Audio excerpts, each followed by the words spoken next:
दोस्तों, आज एक सवाल पूछूं। कभी अकेले में बैठकर शीशे में खुद को देखा है और देखकर ये सोचा है कि यार, मेरे पास वो क्यों नहीं है जो उसके पास है। हम सब ने सोचा है। हमें लगता है कि दुनिया में दो तरह के लोग हैं। एक वो जिनकी किस्मत ऊपर वाले ने सोने की कलम से लिखी है, और दूसरे हम जो सिर्फ रगड़ रहे हैं। रिसोर्सेज नहीं है, पैसा नहीं है, ये नहीं है, वो नहीं है। लेकिन अगर मैं आपसे कहूं कि ये सब झूठ है, अगर मैं कहूं कि आपकी जेब खाली होने की वजह आपकी किस्मत नहीं बल्कि आपकी सोच का एक छोटा सा वायर है जो गलत जुड़ गया है, आज की कहानी आपका सोचने का नजरिया बदल देगी। अगर आपने इसे अंत तक सुना तो इस दुनिया को कैसे देखा जाता है वो नजरिया आपको मिल जाएगा। नमस्कार दोस्तों, स्वागत है आपका कहानी जंक्शन पर। मैं हूं अनुराग। चलिए कहानी शुरू करते हैं। एक रेलवे स्टेशन था, वहां एक भिखारी बैठता था। उसका काम बड़ा सिंपल था। पुराने कपड़े, उदास चेहरा और हाथों में एक कटोरा। लोग आते, 1-2 रुपए डालते और चले जाते। उसकी लाइफ सेट थी। उसे लगता था कि मांगना ही उसकी किस्मत है। एक दिन उस भिखारी ने एक आदमी को देखा। महंगा सूट, हाथ में लेदर का बैग और चाल में वो रफ्तार जो बता रही थी कि उसका वक्त बहुत कीमती है। भिखारी की आंखों में चमक आ गई। उसका तजुर्बा कह रहा था कि ये बंदा मालदार है। अगर इसके सामने थोड़ा रो दिया तो आज का खाने का जुगाड़ पक्का। वो अपनी जगह से जानबूझकर लंगड़ाते हुए उठा और उस बिजनेसमैन के रास्ते में आ गया। उसने अपना गंदा सा हाथ आगे फैलाया और अपनी रटी रटाई लाइन बोली, साहब 2 दिन से भूखा हूँ, कुछ नहीं खाया, कुछ दे दो साहब, भगवान आपके बच्चों को खुश रखेगा। बिजनेसमैन रुक गया। भीड़ उसके बगल से निकल रही थी। उसने अपनी जेब में हाथ डाला। भिखारी की धड़कन बढ़ गई। भिखारी मन ही मन सोचने लगा, कितना निकालेगा, 10 का नोट, 20 का नोट, लेकिन हाथ खाली बाहर आया। बिजनेसमैन ने उस भिखारी को ऊपर से नीचे तक देखा, ना गुस्से से ना नफरत से। भिखारी को लगा कि शायद उसे सुनाई नहीं दिया। उसने फिर कहा, साहब बहुत भूख लगी है। तब उस बिजनेसमैन ने एक बात कही जिसे सुनकर भिखारी को बहुत गुस्सा आया। बिजनेसमैन ने शांत आवाज में पूछा, भाई अगर मैं तुम्हें पैसे दूं तो बदले में तुम मुझे क्या दोगे? भिखारी का दिमाग सन्न रह गया। वो मन ही मन सोचने लगा कि ये पागल है क्या? कपड़े देखकर भी नहीं समझ रहा कि मैं भिखारी हूं। वो थोड़ा चिढ़कर बोला, साहब मजाक मत उड़ाओ, मैं भिखारी हूं, मेरे पास देने के लिए कुछ नहीं है, मैं दुआ दे सकता हूं बस। बिजनेसमैन ने इतना सुना पर वो हंसा नहीं। उसने उस भिखारी की आंखों में देखकर बोला, देखो दोस्त, मैं एक बिजनेसमैन हूं, मैं सौदा करता हूं। दुकानदार सामान देता है तो पैसे लेता है, मजदूर मेहनत देता है तो दिहाड़ी लेता है। अगर तुम्हारे पास देने के लिए कुछ नहीं है तो तुम्हें लेने का भी कोई हक नहीं है। इतना बोलकर वो तेजी से आगे निकल गया। ट्रेन की सीटी बजी और वो भीड़ में कहीं गायब हो गया। आमतौर पर अगर कोई पैसे ना दे तो भिखारी उसे गाली देकर आगे बढ़ जाता था, लेकिन उस दिन वो सोच में पड़ गया। बदले में क्या दोगे, बदले में क्या दोगे, ये लाइन उसके कानों में गूंज रही थी।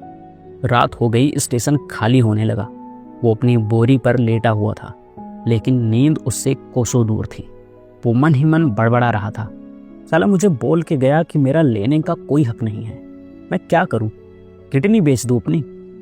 वो खुद से लड़ रहा था। लेकिन फिर सुबह के 4 बजे जब सब शांत था तो उसने ठंडे दिमाग से सोचा, बात तो सही है यार, मैं पूरी जिंदगी बस मांगता ही रहूंगा क्या? क्या मेरी औकात सिर्फ एक कटोरे तक है? क्या सच में मेरे पास देने के लिए कुछ नहीं है? उसने इधर उधर देखा। स्टेशन के पीछे पटरिया जहां जंगल की ओर जाती थी, वहां कुछ जंगली पौधे उगे थे और उस पर छोटे छोटे प्यारे प्यारे फूल लगे थे। उसने सोचा, मेरे पास पैसे नहीं हैं, पर ये फूल तो है और फूल तो फ्री है। अगर मैं भीख के बदले लोगों को ये फूल दूं तो कम से कम मैं ये तो कह सकूंगा कि मैंने सौदा किया है, भीख नहीं मांगी है। लेकिन डर भी था, लोग हंसेंगे तो नहीं, भिखारी के हाथों से फूल कौन लेगा? लेकिन उसने हिम्मत करके कुछ फूल तोड़ लिए, उन्हें अच्छे से साफ किया और जमीन पर एक कपड़ा बिछाकर उस पर वो फूल रख दिए। पहला यात्री आया। भिखारी ने कांपते हुए हाथ आगे बढ़ाया और बोला, साहब कुछ मदद कर दो। आदमी ने 5 रुपए का सिक्का डाला। भिखारी ने तुरंत एक फूल उठाया और मुस्कुराते हुए उस आदमी को दे दिया। आदमी चौंक गया। बोला, ये क्या? तब भिखारी ने बोला, ये आपके लिए है साहब, आपने मुझे मदद दी, बदले में ये फूल है। वो आदमी जो हमेशा गुस्से में रहता था, उसके चेहरे पर मुस्कान आ गई। वो फूल लेकर चला गया। फिर दूसरा, तीसरा, चौथा, जैसे जादू होने लगा दोस्तों। लोगों का नज़रिया बदल गया। जो लोग उसे हटाओ इसे वाली नज़र से देख रहे थे, अब वो रुकते। कोई कहता, अरे ये तो वही फूल वाला बाबा है। बच्चे उसके पास आने लगे। शाम तक उसका कटोरा भर चुका था। लेकिन मज़े की बात बताऊं, अब उसे कटोरे को देखकर शर्म नहीं आ रही थी, बल्कि गर्व हो रहा था। उसे लग रहा था कि ये भीख नहीं, मेरी कमाई है। वक्त का पहिया घूमा। दिन हफ्तों में और हफ्ते महीनों में बदल गए। करीब 2 साल बीत गए और उसी स्टेशन पर एक दिन एक ट्रेन रुकी। फर्स्ट क्लास के डिब्बे से वही बिजनेसमैन उतरा। वो स्टेशन से बाहर निकल ही रहा था कि तभी पीछे से किसी ने आवाज़ लगाई, सर 1 मिनट। बिजनेसमैन ने रुककर पीछे देखा तो सामने एक आदमी खड़ा था, साफ सुथरा कुर्ता पजामा पहने और हाथों में एक बड़ा सा खूबसूरत गुलदस्ता लिए। बिजनेसमैन ने पूछा, मैंने आपको पहचाना नहीं।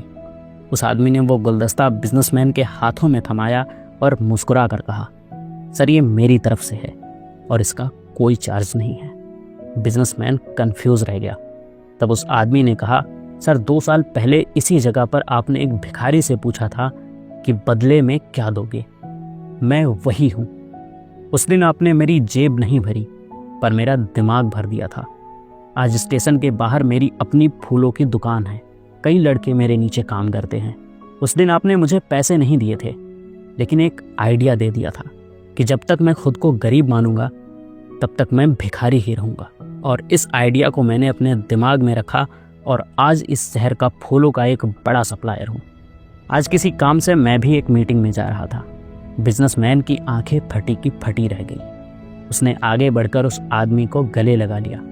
उसने कहा, दोस्त उस दिन तो मैंने दुनिया को सिर्फ एक सलाह दी थी, लेकिन आज तुमने मुझे यकीन दिला दिया कि अगर इंसान ठान ले तो मिट्टी को भी सोना बना सकता है। दोस्तों सोचो, स्टेशन वही था, लोग वही थे, हालात वही थे। बदला क्या? सिर्फ एक चीज़, माइंडसेट।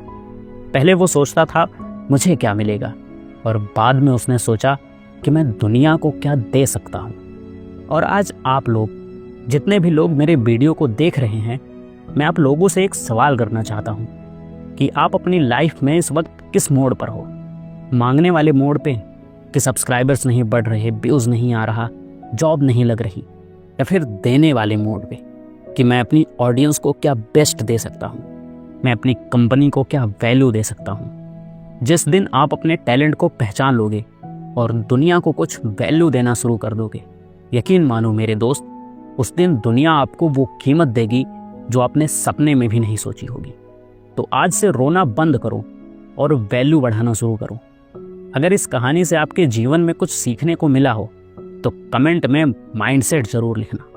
और अगर वीडियो आपको पसंद आई हो तो इसे लाइक करना और अपने उस दोस्त के साथ शेयर ज़रूर करना जिसको इसकी बहुत ज़रूरत है। मिलते हैं अगली कहानी में। तब तक के लिए दुनिया को कुछ वैल्यू देना शुरू करो। जय हिंद।